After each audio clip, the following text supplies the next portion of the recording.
Hello everybody, welcome to Toast Time. This week I am going to be making Montreal-style bagels. Now last week I did the New York-style bagels, and Montreal-style are a little more squat. They have a bigger hole in the center. There are a lot of differences between them. The main one that I'm really excited for is they are traditionally fired in a wood oven. So that will be really exciting later today to be able to go and do that. So yeah, let's get started here. This is bread flour. Now, bread flour has a higher protein content than all-purpose flour. So I always use King Arthur flour, not sponsored, but I always use King Arthur because it has the highest protein content anyway. A lot of the store brands I find just don't actually rise or don't hold their shape because they don't have the protein content. So that's what's going to really help you hold shapes when you're baking. So this is the bread flour, which has the higher content. So we're going all out here with everything we got. This is warm water. I'm going to dissolve the sugar, a little stir. Doesn't have to dissolve all the way. I just want to get it in there a little bit because that is the food that the yeast is going to start eating while it sits here. So put in the yeast, put a little stir. Doesn't have to sit for long. I know they usually say in recipes to let it sit for 10 minutes until it's foamy and frothy. I use this yeast a lot. I keep it in the freezer. So I get the big thing of it and I keep it in the freezer and I know that it's alive. So that's usually what you're doing in those situations is you're making sure that your yeast is active so you don't go through the whole recipe and then, your yeast didn't work. So, okay, there's that. Let it go for a second there. And here's the bread flour. I'm going to put in the salt. Now, this is kosher salt. It's thicker than the regular table salt. So it does kind of help it to disperse and give you those bites of salt when you bite into the bagel. All right, I'm going to use this guy. Just do a little quick mix. Doesn't have to get totally incorporated. I'm going to do that. And while this is resting a little bit longer, I have a glass bowl here because that's where I'm going to have it do its rise. And I'm just going to put a little bit of oil so that it doesn't stick. Again, in case you haven't seen other videos, I like to use the glass bowl because metal conducts heat unevenly, so you can get an uneven rise where areas of yeast overactivate and then other areas haven't activated fully, so you're going to get a more even rise if you use a glass bowl. All right, and pour this in. A little swirl, some of that yeast stuck there. There we go. All right, and then oil. Now I'm just going to put this on the mixer with the dough hook for about 8 minutes or so, probably. But I'll check it, keep checking it and make sure it's good. And then I'll show you what the dough looks like. Okay, so the dough is out of the mixer. It's great. It has nice texture to it. It's soft, but it also is going to hold its shape, which is what we want for this one. We want it to be soft. So now I'm just going to form it into a ball. And then put it with the smooth side down, give it a little spin, and then turn it over. And I'm gonna let this rise. It needs to double in size. So I'll see you after. Okay, so this definitely doubled in size and use the dough. So I'm gonna put it out onto the counter. It's nice and fluffy. So unfortunately, I'm going to have to knock the air out of it because that's the nature of the beast with bagels, but it really is nice. The yeast did a great job here. So I'm going to take this and I'm going to portion it out into about 100 grams. This is going to hopefully make 12 bagels. I'm going to use my scale. 100 even. Love it when that happens. All right. This one's not going to be. That's okay. 88, 103. Pretty good. So I'm going to make these into a ball. And going to, it looks kind of like a teardrop. It's the same thing basically as last week with the New York bagels. It's kind of like a teardrop. I'm going to take my hand like this around it, put it on the counter, and I'm going to tighten the dough around itself so it's a nice tight ball like that. All right, so I'm going to do that for these four, and then I'll portion out the rest and do the same, and then we'll move on to the next step. All right, so these have been resting, and the next step is to take one of them, and they're still really soft, even though I did tighten up that gluten, so it's great. I'm going to take it, I'm going to flatten it out, and I'm going to start putting it into kind of a log or a snake shape. So I'm just going to roll it like that, and then let it rest for another couple of minutes like this so the gluten can relax, because then we're going to roll it out. Okay, so now that we made the log and let it rest, the next step is lengthening out that log or snake or whatever you want to call it, and then making the bagel shape. So we have this rested. I'm going to set it on the counter, use the sides of my hand and start in the middle and push it out. I'm not putting a lot of pressure. I'm just kind of letting the hands push the dough to the outside like that, right? And we basically want like an 8-inch kind of log for this. So the gluten has softened up and relaxed so that we're able to work with this a little bit better. If it does tighten up and you can see it's kind of coming back together a little bit, you can set it aside and let it rest a little bit longer and then come back to it. So let me try this one. Yeah. So that may have been one of the last ones that I had set up as the small log. But you can always let it rest for a couple of minutes, you know, maybe 3 to 5, and then you'll be able to work with it a lot easier. All right, so now that I have this, I'm going to bring the two edges together and overlap them by a couple of inches or so, like that. And then you can just go onto the counter and you roll it to connect them.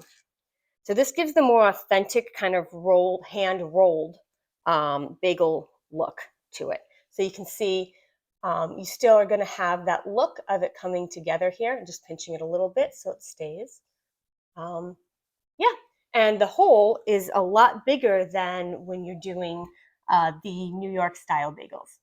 So that's that. I'm going to take this. I have my baking sheets with Silpat, and I sprayed it with some nonstick just to make sure, for good measure, that it doesn't stick. And then these rise, or they do their proof. Proving is when it's already in its shape and it rises. Rising is when it's in a bowl and it's doing its first rise. So proving is while it's in its shape. So it's going to prove, and then we will boil, top, and bake. Another note I wanted to make is that I didn't put any flour down on the countertop because this dough is not super sticky. It's not going to stick to your hands, and it's rolling nicely on the countertop. But you want it to stick to itself when you do this. So if you have flour, you're going to have a hard time getting it to stick. So, hello, everybody. I'm really excited today because this is my first time cooking in the authentic hearth kitchen of the Ketchum Inn in Center Moriches on Long Island in New York. So this hearth kitchen is from 1693 it was built.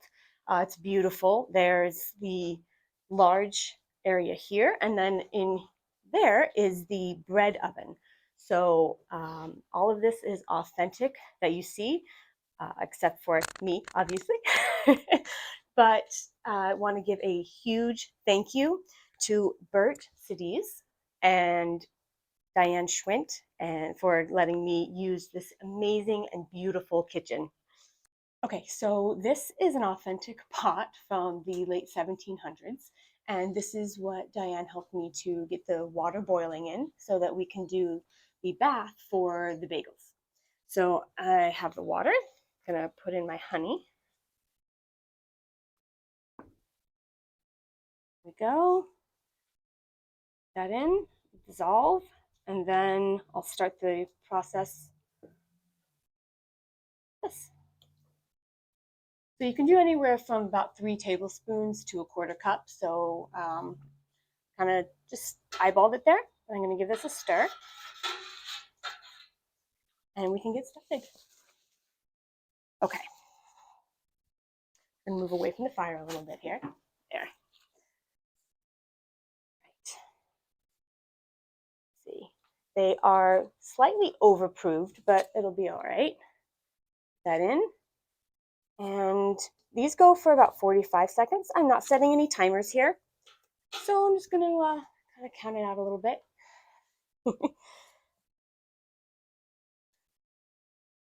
Doing 3 at a time.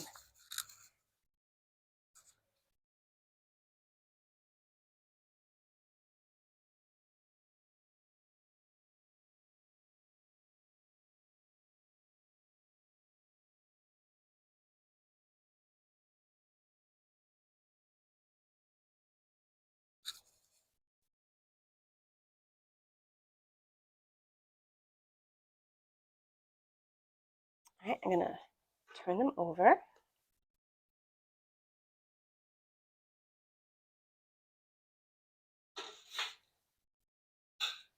And this one's falling apart a little bit. It's all right. Smooshing back together just a little. There we go. Okay, so that's time up now. I'm going to take these out and set them on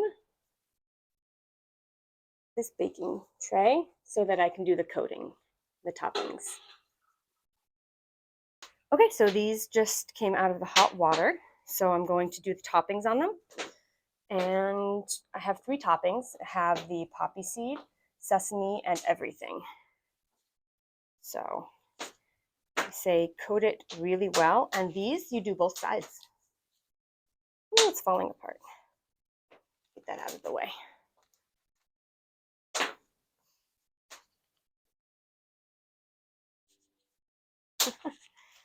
All right, so these did overprove a bit, but we'll see. Maybe the fire will give it new life. One here.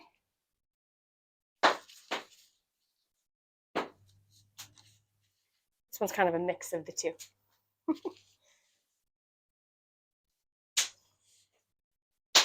Okay. That one stayed together much better. And this I'm putting in the everything anyway, so it'll be fine. Or having the poppy seeds and the sesame seeds on my hands. Okay.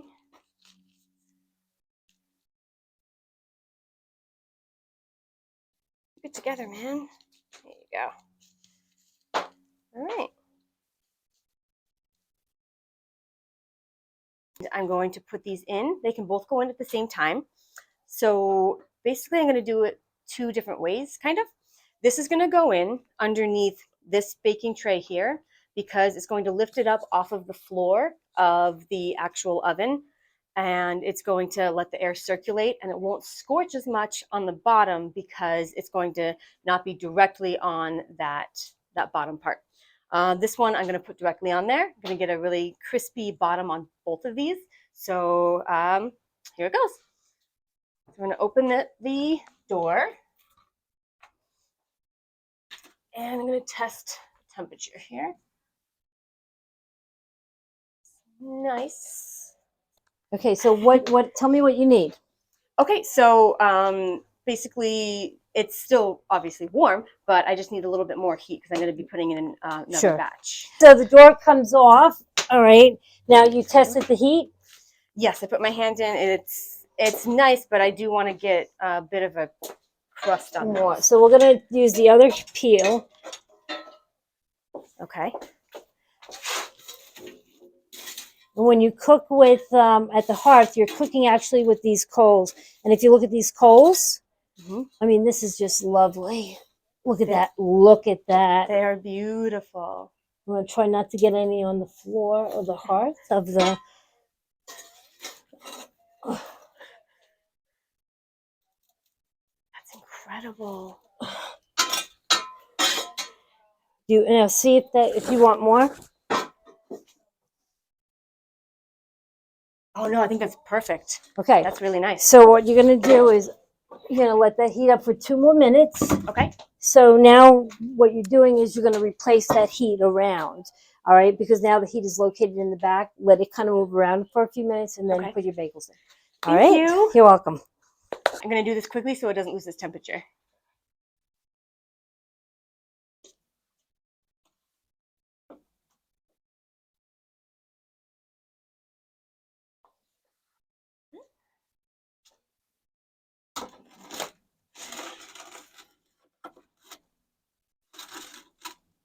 I'm going to get the door back on there quickly. Make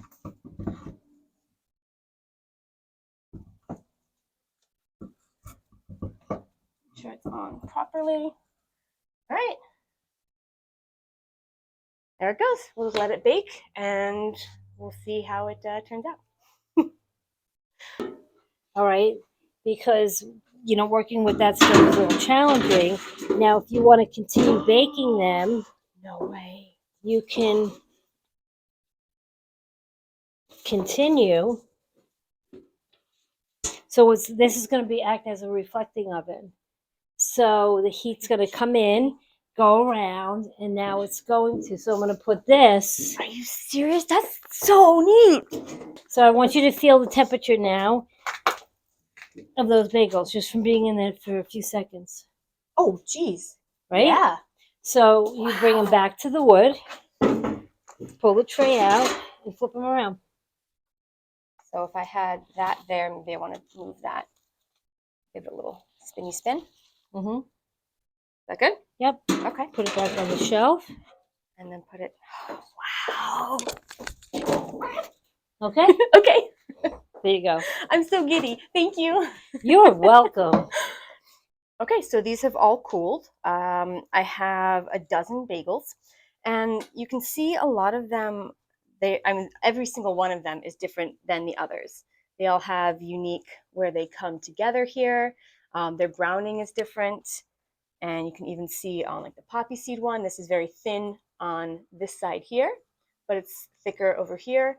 So that's the hand rolling technique. When I did the New York bagels, I did where you push your thumb through the middle and you kind of extend it out from there into the bagel shape. But this, I did the hand rolled where you connect the two sides of that log. So every one is going to be unique. And depending on how they are, since this is a wood fired oven, then where they are in the oven in relation to the coals and to the sides as well of the oven, it's going to brown differently on different sides. So this is going to have been closer to the fire. It's going to go with a plain one, so you can see where it stands here. Okay, that cuts really easily. Hopefully it's cooked. Okay, I can't even explain how fluffy this is. It's incredible. So I know this, I said that they had overproved, which normally will mean that all the air is going to then get knocked out and you're going to have a very dense bread. I don't know the magic that happened in that oven, but this is phenomenal. Okay, yeah, and this is the bottom. And on the plain ones, I put it directly on the bottom, put the baking sheet directly on the bottom of the hearth. And these ones, let's see. These ones, I had them lifted up so that these wouldn't scorch as much. So it's really pretty nice being able to come around here and say hi. Hi. Nice flavor, coloring right here. Sure, the flavor is good too. Okay. It's so fluffy. To show you one more time. Okay. Cheers.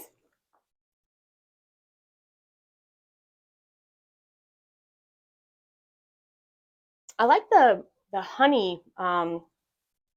You can really taste it from just boiling it in the water with the honey. That's really good. The texture is so fluffy. Um, Outside is crispy, not like shattering crispy, but kind of perfect. Okay, you know what? I just really want to try one of these ones since it was kind of technically a different batch.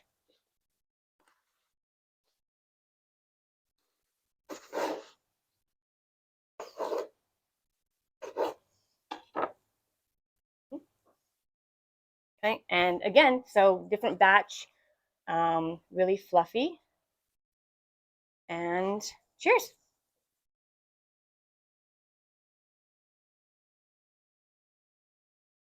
That toasted sesame flavor that you naturally get from it being in the fire is so good.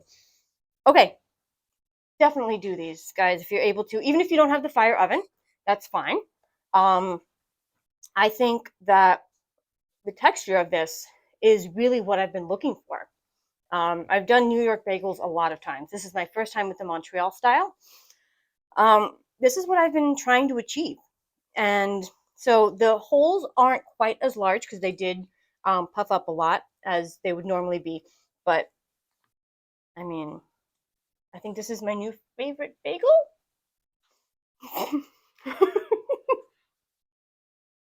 Might be his too. Thank you so much for joining me in the beautiful Ketchum Inn. And I will see you next toast time.